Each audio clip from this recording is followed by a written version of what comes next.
آپ مفتی صاحب کے شاگرد ہیں؟ جی جی، کتنے عرصے سے؟ میں مفتی صاحب کے پاس میں نے 2007 میں مسلم شریف اور بخاری اول مفتی صاحب کے پاس ہم نے پڑھی تھی۔ کامران ٹیسوری اس وقت گورنر بن چکے ہیں، ایم کیو ایم کے ہیں وہ، انہوں نے جا کے وزٹ کیا ایک مدرسے کا۔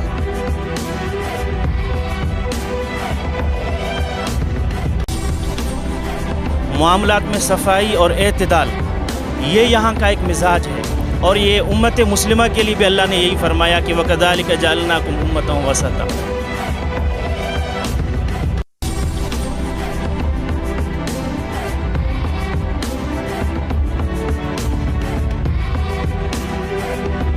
ان کے فرزند ارجمند حضرت مولانا مفتی زبیر اشرف صاحب نے جو کہا کہ ایک ایک اینٹ کی نگرانی انہوں نے خود کی ہے۔ آپ اس دیکھیں گے اس جامعہ کو کہ کتنا بڑا شاہکار ہے۔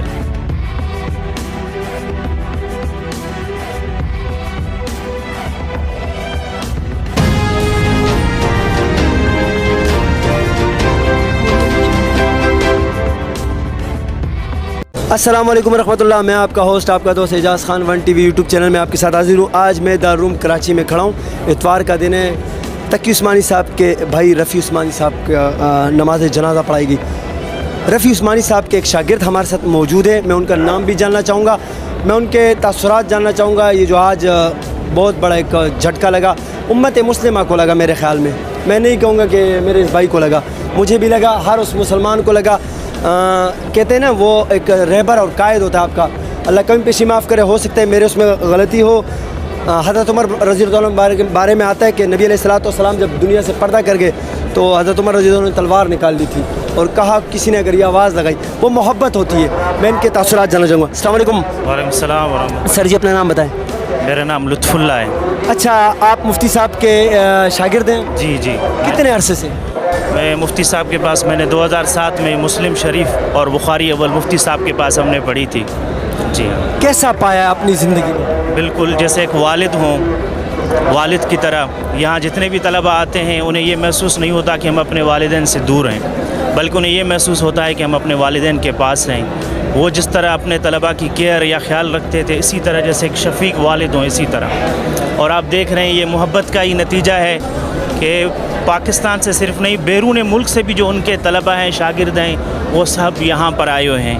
اور آپ یہاں پر دیکھ رہے ہیں کہ کتنا بڑا مجمع ہے اور کتنے لوگ اس جنازے میں شریک ہوئے ہیں۔ یہ صرف اپنے استاد سے اس والانہ محبت کی مثال ہے، اس وجہ سے یہاں پر آئے ہوئے ہیں۔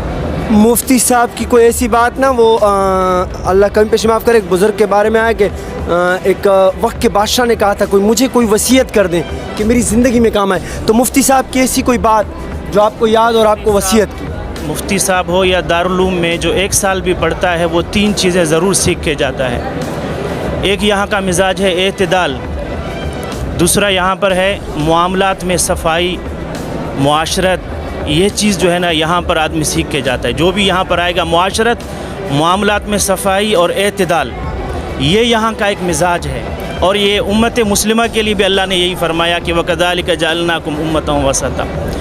ہم نے کتابوں میں اندلس کے بارے میں پڑھا، کسر الحمرا کے بارے میں پڑھا، قرطبہ کے بارے میں پڑھا، لیکن اگر وہ اس دارالعلوم کو، اس کے مزاج کو، یہاں کے اساتذہ کو اور اس علمی مرکز کو دیکھیں گے تو وہ بھی رشک کریں گے، یقیناً۔ اس میں کوئی شک نہیں ہے۔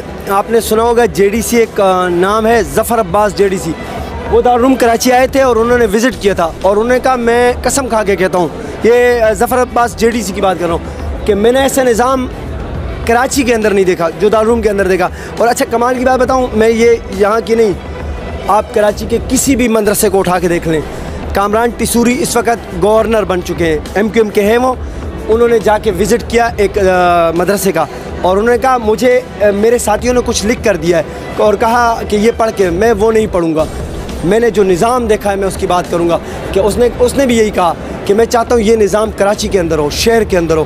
اتنا ترتیب ان کی، میں اس بات سے اتفاق کرتا ہوں۔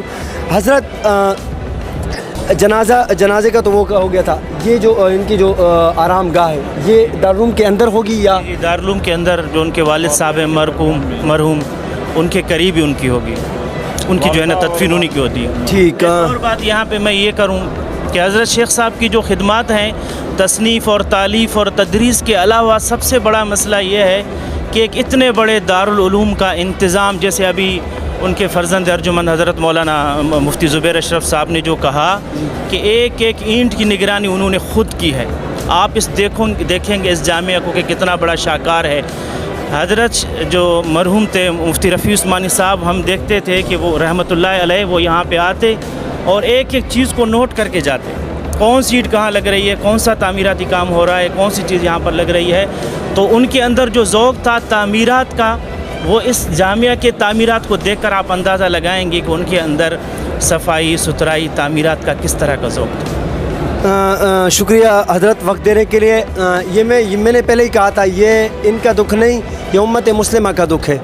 جو مسلمان ہے اور اللہ کے دین پر یقین رکھتا ہے، یہ میرا بھی دکھ ہے. میرے بھی وہ والد تھے، میرے لیے بھی وہ والد کا درجہ کہ مفتی زبیر صاحب سے میری ایک ملاقات بھی ہو چکی ہے اور میں نے بڑا شفیق پایا. مفتی رفیع عثمانی صاحب سے میری ملاقات نہیں ہوئی تھی، مگر مفتی تقی عثمانی صاحب کو سے بھی میری ایک ملاقات ہوئی ہے. بس یہ میری بدقسمتی سمجھ لیں، میں سے بدقسمتی سمجھوں گا میری ان سے ملاقات نہیں ہوئی. ہاں، اللہ پاک نے آج مجھے ان کے جنازے میں قبول کیا، میں اللہ کا شکر ادا کرتا ہوں. میں ہمیشہ کہا کرتا ہوں حضرت، یہ علماء کہتے ہیں یہ گزرگاہ ہے، گزر جائے گی، اچھی بری سب کی گزر جائے گی. بہترین انسان وہ ہے جو تیاری کرے، اور وہ آخرت کی تیاری ہے.